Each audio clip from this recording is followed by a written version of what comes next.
ibn Abi Thalib minkum. Nakal itu kalau bahasa Jawa itu kan tidak harus dosa. Seperti anak kecil, menek-menek itu, tuh bocah kok nakal. Padahal anak kecil menek itu haram dah. Enggak kan? Malah orang tuanya yang bentak itu yang haram. Yang nakal betul ya ibunya yang bentak cerewet itu, karena ibunya orang yang sudah mukallaf, sudah tua, salah langkah yaitu Kalau anaknya naik meja itu ya sebetulnya bahasanya tidak nakal, lucu.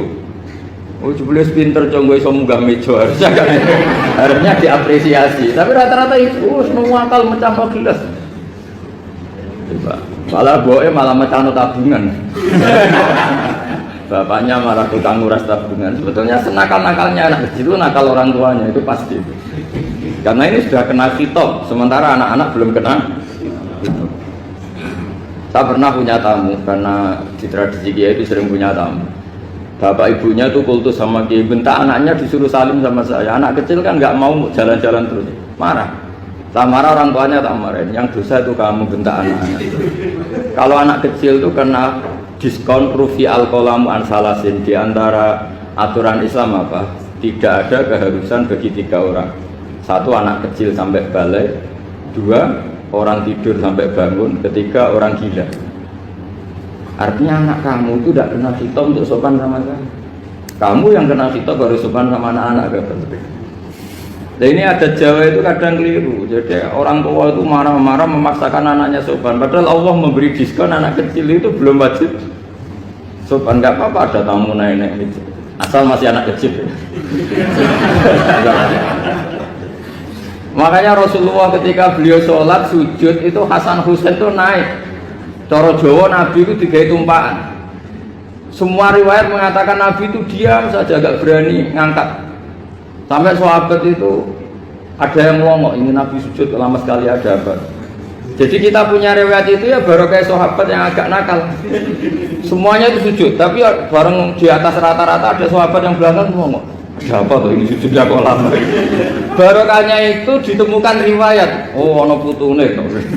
Karena Hasan itu naik di atas punggungnya apa?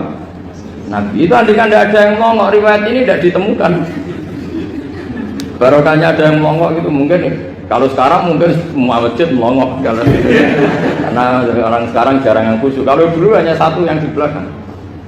Setelah itu Nabi memberi penjelasan, saya tadi sebetulnya harus mengakhiri sujud saya sesuai aturan umum, tapi ada cucu saya tak biarkan sampai dia puas naik punggung saya, sehingga dia turun baru saya naik. Filosofinya apa? Begini, anak kecil 1 tidak kena ditop, 2 jangan sampai sholat itu jadi problem. Kalau Nabi nyentak Hasan, membentak putu ono bae sholat kok diganggu, maka sholat menjadi trauma. Gara-gara sholat bahasa bentak saya, lama-lama anak ini trauma dengan sholat karena dianggap problem. Makanya saya termasuk kiai nggak berpendapat anak kecil nggak boleh di masjid. Sering kan anak kecil di masjid ayo khutbah rame. Saya termasuk setuju tetap boleh. Kalau dibentak di masjid maka dia trauma dengan masjid. Saya ke masjid dibentak. Lagi pula kadang-kadang orang tuh gaya-gaya nantok. Wah rame orang khutbah rame nih. Padahal kalau nggak diramein anak-anak malah dia tidur. Kita kan tidak bisa menjamin kalau perilaku kita lebih baik gitu. Mendingan kan anak-anak main di masjid timbang di karaoke kan. Jadi kan, lah ini masalahnya saya, ini fikih ya. Fikih itu wilayahnya, makanya jadi ahli fikih itu susah-susah gampang. Masjid juga gitu. Masjid yang dikelola secara sehat, ramai jamaahnya gini-gini, itu dikelola oleh manajemen. Ada masjid yang kelihatannya sepi, jamaahnya ya sedikit apa, tapi kadang-kadang diridhoni Allah. Kenapa? Karena masjid itu enggak menjadi problem sosial bagi komunitasnya. Saya beri contoh, masjid ramai tentu baik, enggak perlu saya ceritakan. Karena masjid ramai itu ya mesti baik.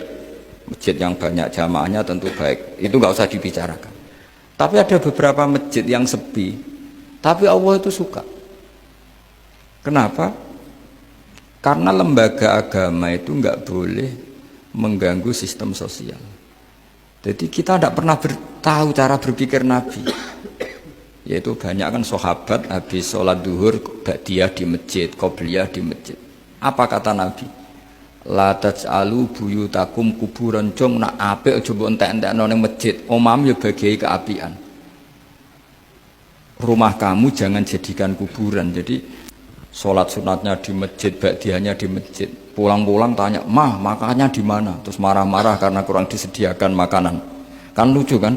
Di masjid qobliyah, ba'diyah, pulang-pulang tanya Allah makanan, tersinggung lagi kalau belum disediakan. Akhirnya apa? Anak-anak kita yang kecil kenangan melihat bapaknya itu apa? Bapak itu orang yang kalau dari masjid tanya makanan dan marah kalau tidak kesampaian. Coba kalau kamu datang dari masjid sholat, kenangan anak kamu apa? Bapak itu orang yang kalau datang dari pergi sholat. Sehingga kenangan anak-anak kita ini melihat kita sholat sujud di rumah. Sehingga Nabi membahasakan apa? Jangan jadikan rumah kamu sebagai kuburan, kasih jatah sholat. Sehingga ulama mengatakan jamaah itu paling baik itu di masjid untuk jamaah fardu. Untuk sholat sunat beberapa malah sebaiknya di rumah. Sehingga saya ini sebagai kiai ya sering bingung.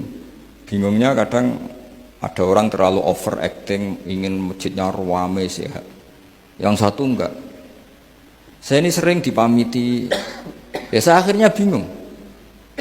Bingungnya ya barokahnya ngalim itu bingung. Kalau enggak ngalim malah enggak bingung. Karena ya sudah harus gitu. Sampai tak beritahu ya. Nabi awal ngendikan itu ju'ilat lanal ardu kulluha masjidan. Semua tanah Allah itu hakikatnya masjid. Apalagi ini rumah kita, anak kita biar menyaksikan saat kita sujud, saat kita baca Quran, saat kita ngaji. Kalau semua ini di masjid, kemudian Anda di rumah taunya makanan, menuntut ngopi, menuntut kenangan di keluarga kita kurang baik. Maka Ya